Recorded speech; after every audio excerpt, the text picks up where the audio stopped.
नमो नमः।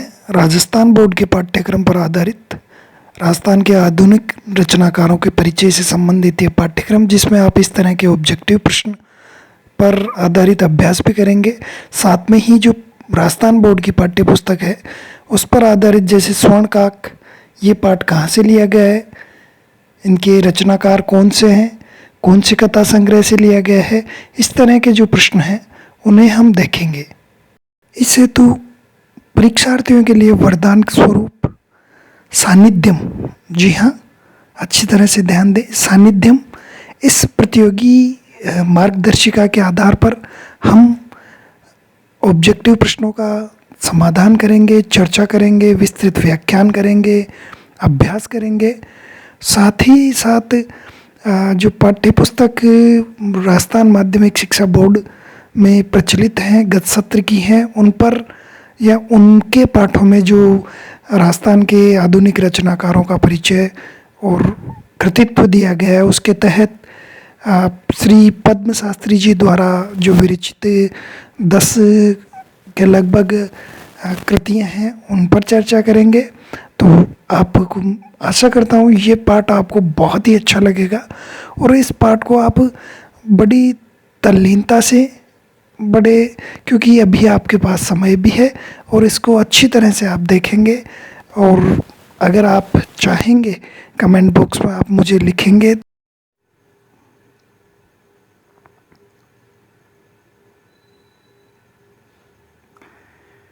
जैसा कि आप सभी को ध्यान है, राजस्थान के आधुनिक जो संस्कृत के कवि हैं उनसे संबंधित जानकारी इस एग्ज़ाम के लिए बहुत महत्वपूर्ण है।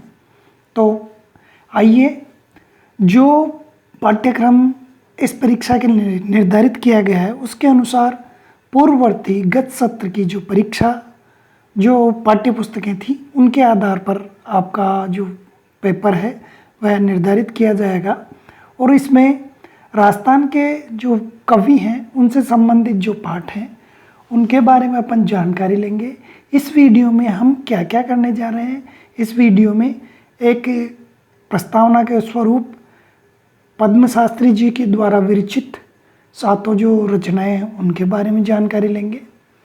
इसके अलावा हम 20 प्रश्नों का एक ऑब्जेक्टिव टेस्ट रखेंगे, जिसमें साथ के साथ हम आंसर करेंगे और उन पर चर्चा करेंगे। देखिए, क्योंकि पाठ्यपुस्तक आधारित अगर आप तैयारी करते हैं, वहाँ से अगर आपको सेलेक्टिव मटेरियल मिलता है तो बहुत ज़्यादा चांसेज होते हैं कि वो परीक्षा में आए। जैसे आपसे पूछ लिया जाए है, इति पाठ है, कस्मात् कथा संग्रहात् उद्धृत है।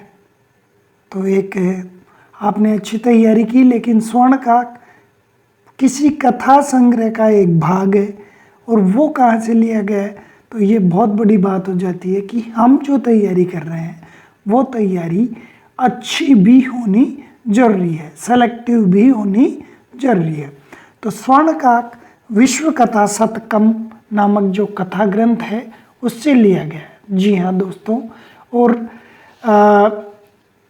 श्री पद्म शास्त्री जी, इनके द्वारा रचित जो विविध देशों की श्रेष्ठ लोक कथाएँ हैं उन पर आधारित ये स्वर्णकाक है जो कथा है, ये म्यांमार या वर्मा इति देशस्य श्रेष्ठा लोक कथा अस्ति। कथा के बारे में अपन चर्चा, उनमें से प्रमुख रचनाएं जो, जैसे कि इस पाठ्य पुस्तक में हमें 10 रचनाओं का वर्णन दिया गया है, तो 10 रचनाओं को अपन याद करते हैं। जी हाँ, देखिए, इसमें याद करने वाली जो बात है वो आप सामने देख लें, क्या क्या चीज़ें अपन याद कर सकते हैं। एक तो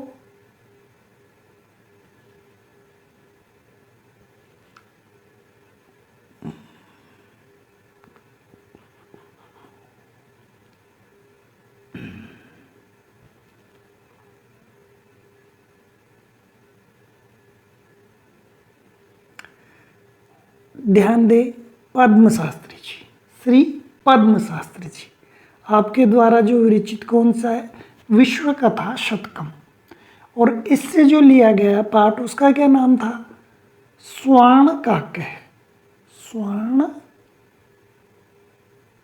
काव्य है कथा, जो कक्षा 9 के पाठ्यक्रम में द्वितीय पाठ के रूप में हमारे जो पूर्ववर्ती सत्र था उसमें राजस्थान द्वारा निर्धारित की गई थी। इसमें पद्म शास्त्री जी इसके लेखक हैं। आप साहित्य और आयुर्वेद दोनों में आचार्य हैं। ध्यान दें, साहित्य और आयुर्वेद में आचार्य हैं, काव्य तीर्थ हैं, साहित्य रत्न हैं, शिक्षा शास्त्री आपने किया है, रशियन डिप्लोमा, ये उपाधि भी आपको प्राप्त है। आपको विद्याभूषण और आशु कवि की मानद उपाधियाँ भी प्राप्त है। इसके अलावा अपन देखते हैं सोवियत भूमि नेहरू पुरस्कार समिति और राजस्थान साहित्य अकादमी द्वारा स्वर्ण पदक भी आपको प्राप्त है। बात किन की चल रही है? श्री पद्म शास्त्री जी की। जी हाँ, इनकी अनेक रचनाएं हैं, जिनमें से प्रमुख रचनाओं के बारे में अपन यहाँ पर देखते हैं। ये रचनाओं का क्रम है और रचनाओं के क्रम पर अपन बात करते हैं।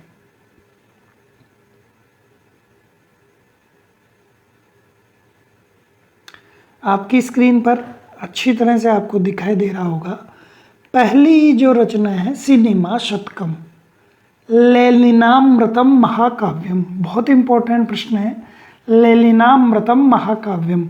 और जो ऑब्जेक्टिव प्रश्नों की हम प्रश्नोत्तरी करने जाएंगे, इनसे संबंधित भी प्रश्न पूछे जाएंगे और राजस्थान के जो अन्य कवि हैं उनसे संबंधित प्रश्न भी आपके सामने। सानिध्यम, जो बहुत ही मेहनत से लिखी गई, जिसे कहें परीक्षार्थियों की दृष्टि से, परीक्षा की दृष्टि से और परीक्षार्थियों को उत्तम अंक प्राप्त करने की दृष्टि से जो लिखी गई श्रेष्ठतम पुस्तक है, उसके आधार पर हम आपके सामने इसके जो प्रश्नोत्तरी है वो प्रस्तुत करेंगे। सिनेमा शतकम इम्पोर्टेंट क्वेश्चन बन जाता है। लेखक कौन है? ललिनामृतम महाकाव्यम, इसके लेखक कौन है? पद्य पंचतंत्रम, एक तरफ से अपन चर्चा करते हैं। सिनेमा शतकम स्वराज्य खंड काव्यम, स्वराज्य खंड काव्यम, ललिनामृतम महाकाव्यम, मदीया सोवियत यात्रा, पद्म पंचतंत्रम, बांग्लादेश विजयम, लोकतंत्र विजयम, विश्व कथा शतकम, जिससे ये स्वर्ण काव्य है जो अभी अपन चर्चा कर रहे थे वो पाठ चल रहा है।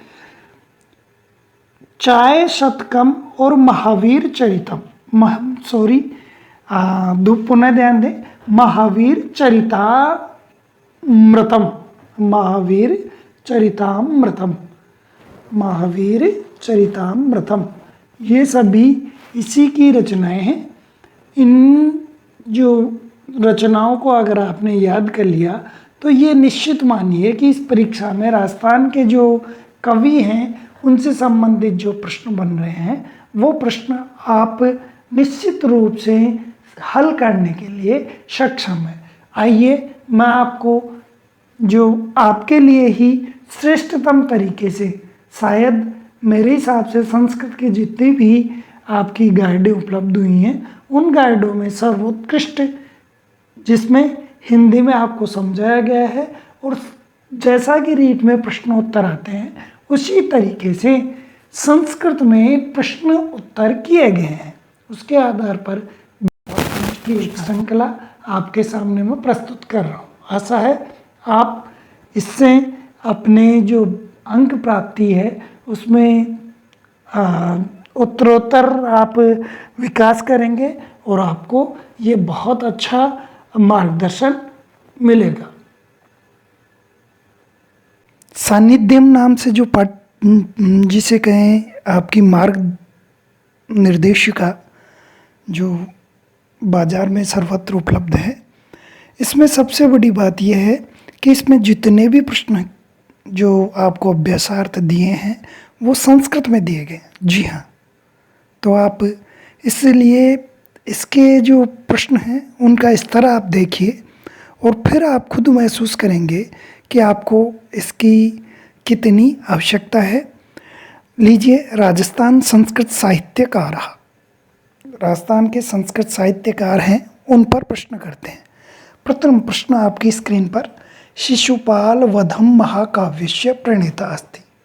जी हाँ मित्रों, शिशुपाल वध जो महाकाव्य है उनके प्रणेता, बिल्कुल, शिशुपाल वधम महाकाव्यस्य प्रणेता। ये लगभग आप सभी बता रहे हैं।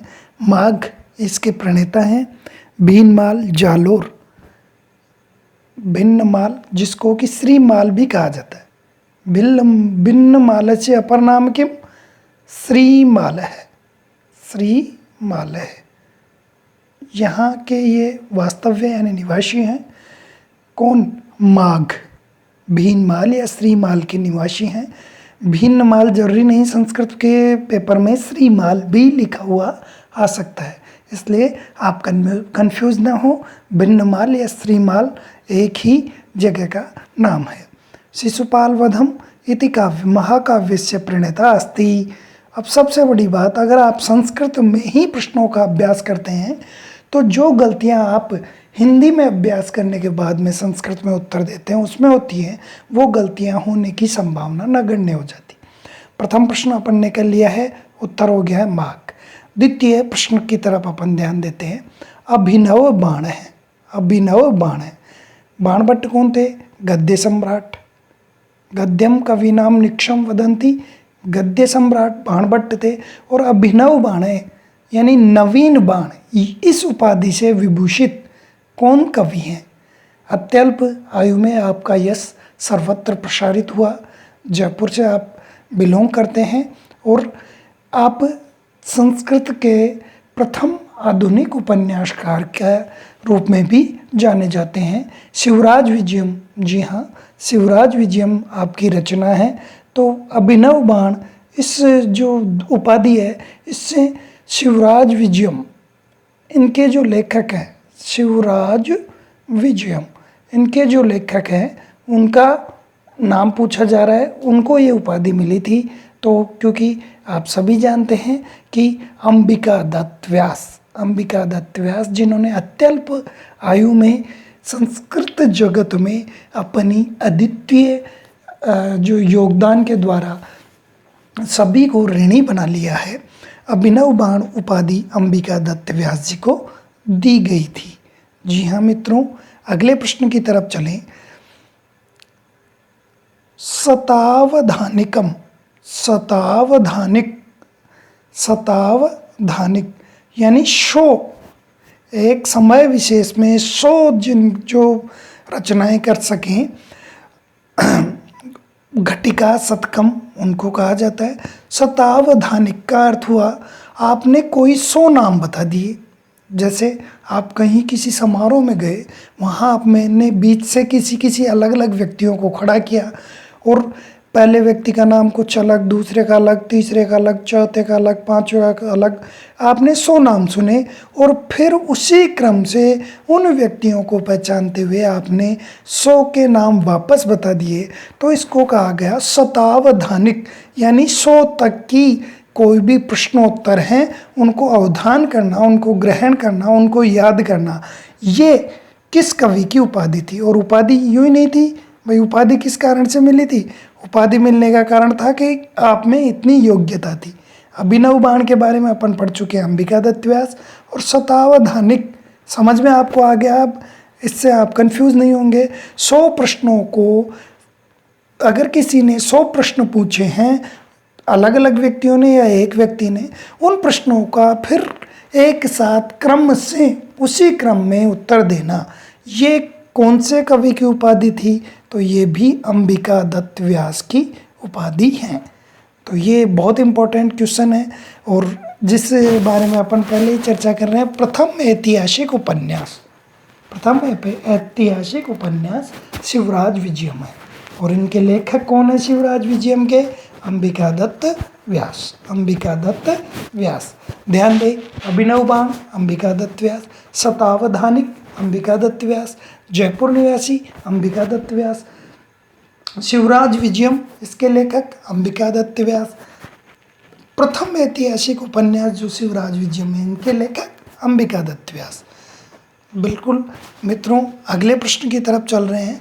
शिवराज विजयम, देखिए इसमें प्रश्न 2 हैं। शिवराज विजयम हम जान चुके हैं, अंबिका दत्त व्यास ने प्रथम ऐतिहासिक उपन्यास के रूप में इसकी रचना की है। और शिवराज विजयम ये किसमें विभाजित है? तो पहली चीज़ निश्वासों में। कति निश्वासेषु विभक्त अस्ति, कितने निश्वासों में विभक्त है? तो 12 यानी द्वादश, द्वौ च दस च, द्वादश में द्वंद्व समास है, द्वौ च दस च, द्वादश 12 निश्वासों में शिवराज विजयम की कथा वर्णित की गई है। ध्यान दे। अब ये देख लीजिए अगला क्वेश्चन। शिवराज विजयम इति उपन्यासः विभक्तो अस्ति, किसमें विभक्त है? पाठों में, अध्यायों में, निश्वासों में या उच्छ्वासों में? तो हमने अभी देख चुके हैं 12 जो निश्वास है उसमें इसका विभाजन किया गया है। तो द्वादश निश्वासेषु शिवराज विजयम इति उपन्यासः विभक्तो अस्ति। ठीक है, कितनी आसान सी चीज़ें हैं। जो आप हिंदी में प्रश्नोत्तर पढ़ते हैं उसमें यह कमी रह जाती है कि आप हिंदी में उनको समझ जाते हैं, लेकिन जब वो संस्कृत में आपके सामने आते हैं तो आपकी हवाइयाँ उड़ जाती हैं। तो इसलिए आप आगे से ध्यान रखें, जो भी आप पढ़ाई कर रहे हैं, जो भी आप प्रश्नोत्तर देख रहे हैं, वो संस्कृत में देखें। पढ़ाई आप हिंदी में कर सकते हैं, कोई दिक्कत नहीं है। आप अपनी भाषा की मातृभाषा में कर सकते हैं, लेकिन अभ्यास जो किया जाए वो संबंधित भाषा में होना जरूरी है। आगे चलते हैं अपन 7वें प्रश्न की तरफ। और 7वां प्रश्न कह रहा है अधो दत्तासु रचनासु अंबिका दत्त व्यासस्य कृति नास्ति। नास्ति, ध्यान देने की जरूरत है। नास्ति अत्र पदद्वयम् अस्ति, न धन अस्ति। अत्र अक सवर्ण दीर्घ इत्यनेन दीर्घ संधि वर्तते, सवर्ण दीर्घ संधि वर्तते, न अस्ति। यानी इनमें, इन रचनाओं में, देखिए प्रश्न का स्टैंडर्ड आप, इन रचनाओं में अंबिका दत्त व्यास की कृति नहीं है। सामवतम, जी हाँ सामवतम कृति है। रत्नाष्टकम, जी हाँ कृति है। शिवराज विजयम, इसके बारे में अपन चर्चा कर ही चुके हैं। नेत्रदानम, नेत्रदानम जो कृति है ये अंबिका दत्त व्यास की नहीं है, इसलिए इसका आंसर क्या होगा? ये जो गलत कृति जुड़ी हुई है यही, क्योंकि नास्ति प्रश्न हमसे पूछा गया है तो इसीलिए इसका उत्तर होगा नेत्रदानम, ये इसकी कृति नहीं है। अब अगला क्वेश्चन, सामवतम इति नाटकस्य। अब ये भी पूछा जा सकता है सामवतम किम अस्ति नाटकम, महाकाव्यम, ऐतिहासिक उपन्यासम। तो ये भी हमें ध्यान देखना है। सामवतम क्या है? नाटक। सामवतम इति नाटकस्य प्रणेता अस्ति। सामवतम, इस नाटक के प्रणेता कौन है? कौन है?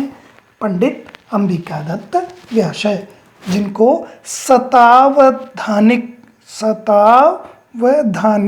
उपाधि प्राप्त थी। जी हाँ, आगे अपन चलते हैं दोस्तों। 9वें प्रश्न की तरफ हम बढ़ें तो एक साथ बहुत सारी रचनाएं दी गई हैं और उनके प्रणेता पूछे गए हैं। तो आप इधर ध्यान दें। धर्मकम, मित्रलाभ, रत्नाष्टक इति एतेषाम, इति एतेषाम। अत्र यण संधि वर्तते। यण संधि केन सूत्रेण भवति? इको यणचि, इको यणचि। एक स्थाने यणशात् अचि परे संहितायाम, इको यणचि। तो ये संधि में भी हम साथ में देखेंगे इति एतेषाम। इति यानी ऐसे, ये सारी रचनाओं के प्रणेता यानी लेखक अस्ति। इन सभी रचनाओं के लेखक कौन हैं? इन सभी रचनाओं के लेखक पूछे गए हैं। कौन कौन सी रचनाएं मित्रों? धर्मकम, मित्रलाभ, रत्नाष्टकम और सामवतम हमने ऊपर देखी। तो इन सभी की रचनाओं के रचनाकार पंडित अंबिका दत्त व्यास है, पंडित अंबिका दत्त व्यास। तो मित्रों, आपको ये जो सीरीज है ये कैसी लग रही है, इसके बारे में आप बताएं, और आगे इस तरह के वीडियो मैं बनाऊं इसके बारे में भी आप कमेंट में बताएं, ताकि इससे ये पता चल सके कि आपको ये प्रयास कैसा लगा। धन्यवाद।